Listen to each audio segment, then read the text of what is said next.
Jamaah. Oh jamaah.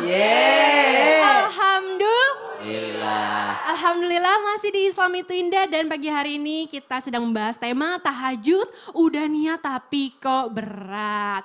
Nah sekarang aku mau bertanya lagi sama Habib Usman. Habib izin bertanya kembali. Katanya Allah itu akan menguji hambanya akan biar semakin dekat dengan Allah. Nah dengan melakukan tahajud adalah salah satu solusinya nih biar masalahnya cepat selesai. Nah pertanyaannya harus berapa lama sih kita sholat tahajud? Harus seberapa sering? Sementara masalah datang mulu. Aduh kumaha iya aduh. Silakan Bib penjelasannya kalau begitu. Afwan Butari, Ustaz Syam, Ustaz Maulana. Bismillahirrahmanirrahim. Allahumma sholli ala Sayyidina Muhammad wa ala ali Sayyidina Muhammad. Berapa kali kita melakukan tahajud? Sehingga doa kita dikabulkan sama Allah Subhanahu wa taala. Berapa banyak sholat yang kita lakukan ketika tahajud? Ada yang mengatakan bahwasanya 222 sampai 10 rakaat. Ada juga yang mengatakan 20 rakaat. Sama seperti sholatnya taraweh. Apa yang harus kita lakukan? Semampu kita. Semampu kita. Karena Allah Subhanahu wa taala tidak membebani kita melebihi daripada kesanggupan yang kita milikin. Kalian sanggup 2 rakaat karena baru belajar. Sanggup 4 rakaat karena baru belajar 5 kali, 10 kali. Sanggup 8 rakaat, bismillah lebih bagus. 10 rakaat, alhamdulillah, subhanallah. Ini merupakan luar biasa. Yang penting khusyuk minta kepada Allah. Dan berapa banyak yang kita lakukan sehari atau 2 hari atau seminggu sekali. Coba seminggu sekali dulu malam Jumat. Coba setiap malam Jumat lagi.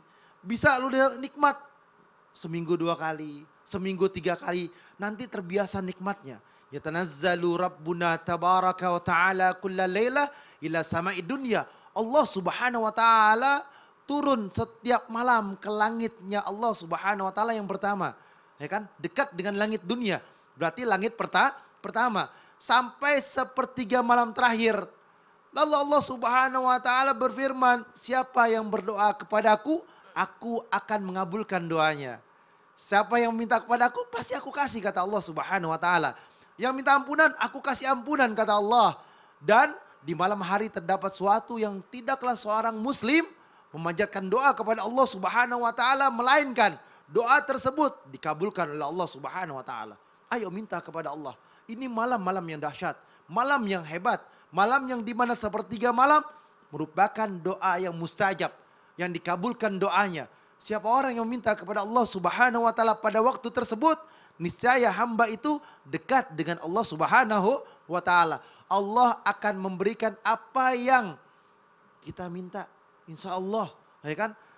Setiap malam kita minta, ya Allah sehat walafiat, insya Allah kasih kesehatan. Ya Allah saya sakit, ya Allah sembuhkan penyakit saya, ya Allah.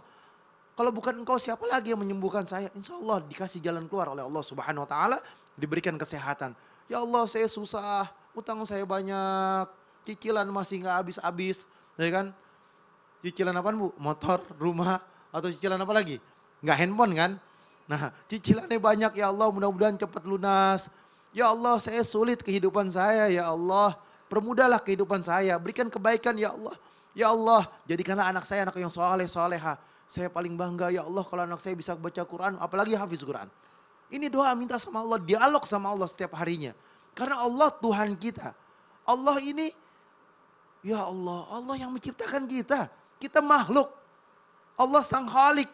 Ingat ya, Allah ini adalah sang khalik yang menciptakan kita. Kita makhluk, tidak ada daya dan upaya kecuali dengan kekuatan Allah. Minta sama Allah sebanyak-banyaknya.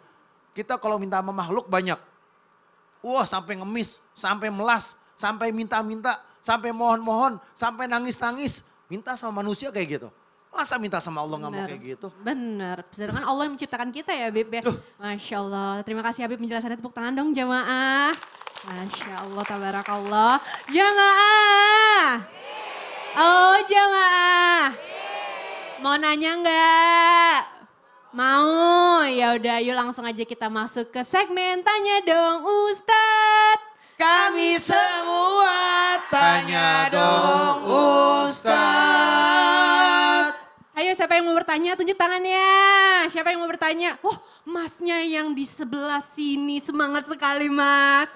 Ya monggo mas silahkan. Dari mana siapa mas? Assalamualaikum warahmatullahi wabarakatuh. Waalaikumsalam warahmatullahi wabarakatuh. Perkenalkan, nama saya Anggi dari Majelis Taklim Baitul Karomah, Desa Bungko, Kecamatan Kapetakan, Kabupaten Cirebon. Tepuk tangannya dong jamaah. Silakan pertanyaannya. Tanya dong Ustadz, Ye.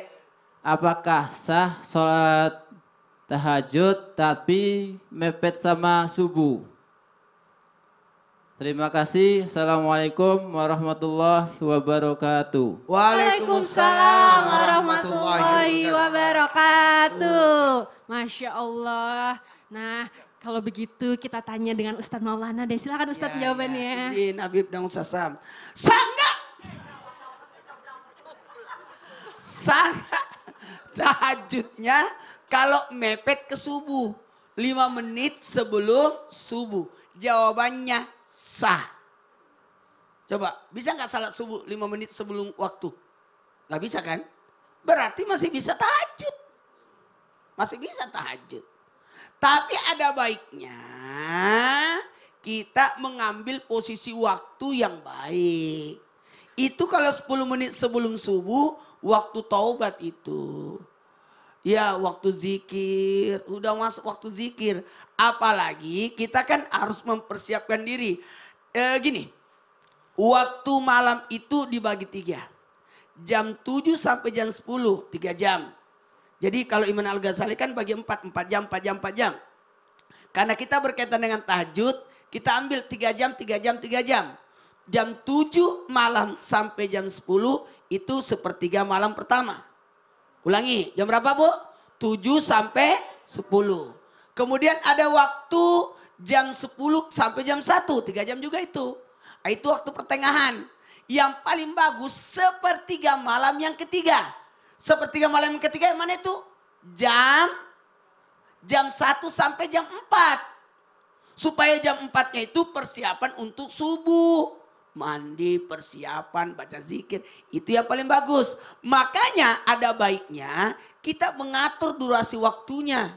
Karena kalau salat tahajud kan luar biasa juga kegiatan kita. Mana salat sunat wudu dulu, baru salat sunat tobat, baru salat sunat ajat, baru istihara, kemudian baru tahajud. Banyak Kalau saya ya. begitu, tidak langsung tahajud. Jadi di sesi Banyak kegiatannya. sepertiga malam yang ketiga yang lebih Yang paling bagus ya, kita Masya ambil Allah. di jam 1 sampai jam 3. subuh. Iya, jam 3. 3. Jam 4. Masya Allah, tepuk tangan jemaah. Terima kasih banyak Ustaz Maulana penjelasannya. Masya Allah, ini masih banyak lagi nih jemaah pertanyaan yang belum terjawab. Ayo siapa lagi yang mau bertanya, tunjuk tangannya. Siapa? Ibu mau nanya? Ya udah Bu, boleh Bu. Silahkan pertanyaannya Bu. Bismillahirrahmanirrahim. Assalamualaikum warahmatullahi wabarakatuh. Waalaikumsalam warahmatullahi wabarakatuh. Perkenalkan, nama saya Rusia. Kami dari Majelis Taklim Baitul Karomah dari Desa Bungko, Kecamatan Kepetakan, Kabupaten Cirebon. Tepuk tangannya jamaah. Silahkan Ibu pertanyaannya. Saya mau tanya dong Pak Ustadz, apakah ada surat khusus yang harus dibaca ketika kita sholat tahajud? Sekian saja pertanyaan dari saya. Wassalamualaikum warahmatullahi wabarakatuh. Waalaikumsalam warahmatullahi wabarakatuh. Ini pasti ibunya teh cuma hafal surat itu-itunya aja ya. Ya sama Bu kalau gitu. Ustaz Syam boleh dong dibantu jawab, silahkan. Bismillahirrahmanirrahim. Tabe guruku Habib Usman Ustaz Maulana Betari, Ibu yang bertanya serta seluruh jamaah yang dimuliakan Allah Subhanahu wa taala. Kembali kita buka Al-Qur'an surah Al-Isra ayat 78. أعوذ بالله من الشيطان الرجيم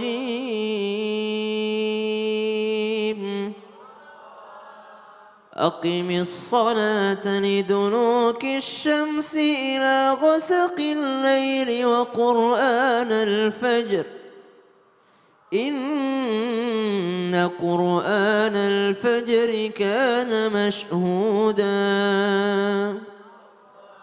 Allahumma arhamna bil Quran. Semoga kita semua dapat rahmat Allah karena dekatnya kita dengan Al-Quran. Salah satu momen paling bagusnya orang dekat dengan Al-Quran adalah momen ketika dia berada di dalam sholatnya. Makanya disebut inna Qur'an al-fajri kana mashhuda. Kemudian di dalam tahajud itu warattil Qur'ana tartila. Auzida alaihi warattil Qur'ana tartila. Memang di dalam salat tahajud itu diminta kita, diperintahkan Allah Subhanahu wa taala untuk memperbanyak membaca ayat suci Al-Qur'an. Nah, pertanyaannya, ada orang tahajud sih oke, bangunnya oke, tapi hafalannya itu-itu aja, subhanallah. Dia mau sholat tahajud, tiap malam tahajud, tapi itu mulu bacanya. Apa kira-kira Bu itu?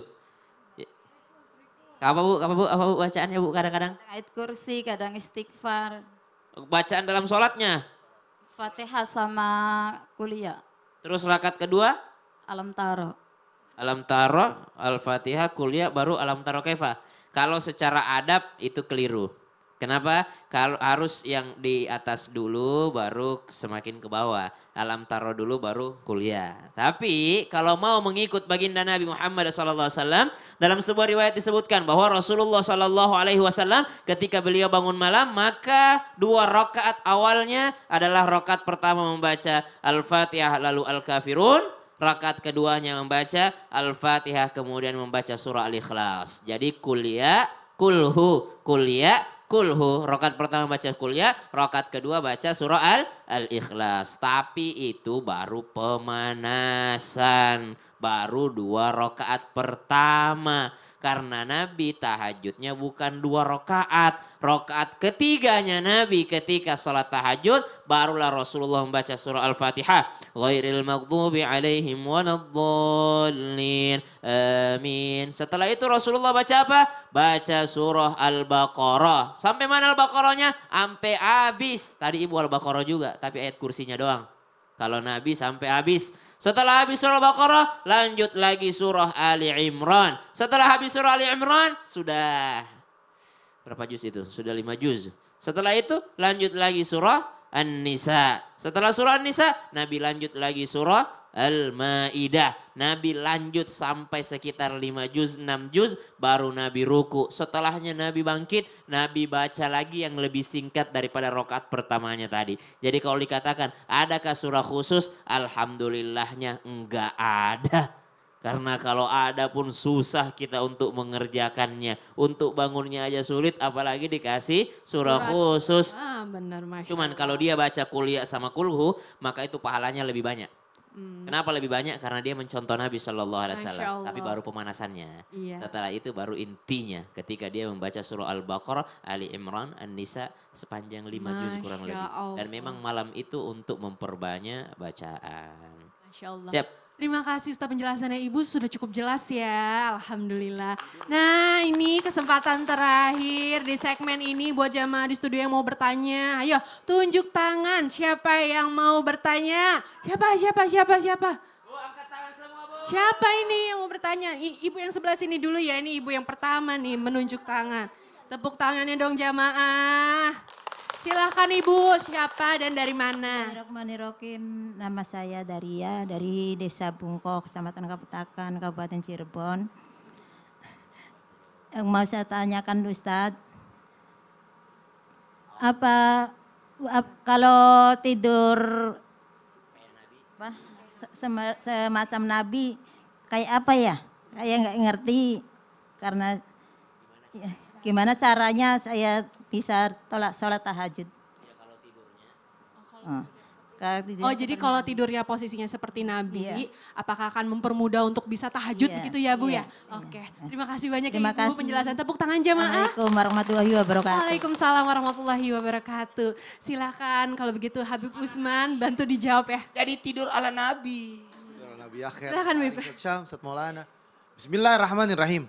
Allahumma salli ala sayyidina Muhammad wa ala ali sayyidina Muhammad. Ketika kita ditanya, bagaimana tidur cara Nabi? Apakah tidur dengan cara Nabi tersebut bisa membangunkan kita untuk sholat tahajud? Terus kalau misalkan seandainya nggak bangun, apakah kita mendapatkan sunnahnya Rasulullah dan dapat pahala tahajud? Ingat, innamal a'malu binniyah wa innamal likulli imri'in ma nawa. Semua tergantung niatnya. Kita niat tidur, ya Allah, bangunkanlah saya ya Allah jam 12, jam setengah 1. Kalau niat kuat, bangun pasti. Mau tidur miring kanan, miring kiri, ya kan? Insya Allah bangun. Karena niatnya sudah kuat. Terus misalkan nggak bangun gimana? Apakah saya dapat pahala? Dicatat pahala sama Allah Subhanahu wa taala. Karena apa? Karena niat yang baik. Niat untuk sholat. Idza ataita madja'aka fattawadda' wudu'aka lisalah. Summat ittija' ala shikikal aiman. Jika engkau hendak tidur atau engkau pengen tidur, maka wudu'lah terlebih dahulu. Maka ketika engkau berwudu, maka wudu tersebut mendatangkan sebuah pahala dari Allah Subhanahu wa taala sebagaimana kamu wudu untuk melakukan salat. Kemudian berbalinglah pada rusuk sebelah kanan. Maka ini adalah sebuah diniatkan ketika kamu ingin berwudu, wudu tersebut adalah rangkaian daripada salat dan juga merupakan tidur miring sebelah kanan, membebankan rusuk yang sebelah kanan ini berarti miring ke kanan. Ini berarti berniat berusaha agar Allah bangunkan pada waktu tahajud. Ketika bangun tersebut dapat pahala dari Allah Subhanahu wa taala sudah menjalankan sunnahnya baginda Nabi Muhammad sallallahu alaihi wasallam, salatnya tidurnya dalam keadaan miring. Jadi pahalanya banyak nih. Pahala dalam keadaan miring tidurnya. Terus dia ngambil wudhu Masya Allah. Terus dia bangun salat tahajud. Terus dia berzikir kepada Allah. Pahala yang Allah berikan sangat banyak di dalamnya. Dan bagaimana seandainya kalau misalkan gak bangun. Gak bangun nih. Udah tidurnya miring. Dia gak bangun. Dia tetap mendapatkan pahala dari Allah Subhanahu wa taala. Sebagaimana niat yang telah dia niatkan. Terus bagaimana kalau misalkan seandainya saya susah untuk bangun tengah malam. Udah coba ini itu. Kita punya handphone. Jadikan handphone itu jam waker kita. Latihan dulu. Kalau nggak latihan susah. Biasanya kalau udah di atas 50 tuh gampang bangun malam. Karena bangun buat buang air. Ya kan? Tapi buang air tidur lagi. Atau juga ada banyak anak muda nonton bola. Habis nonton bola tidur lagi. Padahal sholat dulu 2 rakaat. Dia nonton atau pas lagi break dia sholat tahajud kan bisa. Akal-akalin aja. Belajar tahajud. Sama seperti anak kecil yang belajar merangkak. Lama-lama dia bisa berdiri. Lama-lama dia bisa berjalan pelan-pelan. Dia bisa berjalan dengan sempurna. Ibadah pun awalnya sulit. Bukan sulit. Sulit. Beribadah itu awal-awalnya sulit. Jadi ketika dia niat dalam dirinya untuk beribadah kepada Allah Subhanahu wa taala, pelan-pelan, lama-lama akan terbiasa, nikmat dan akan sempurna insya Allah. Yang penting pelan-pelan tapi pasti ya. Terima kasih Habib penjelasannya, tepuk tangannya dong jamaah.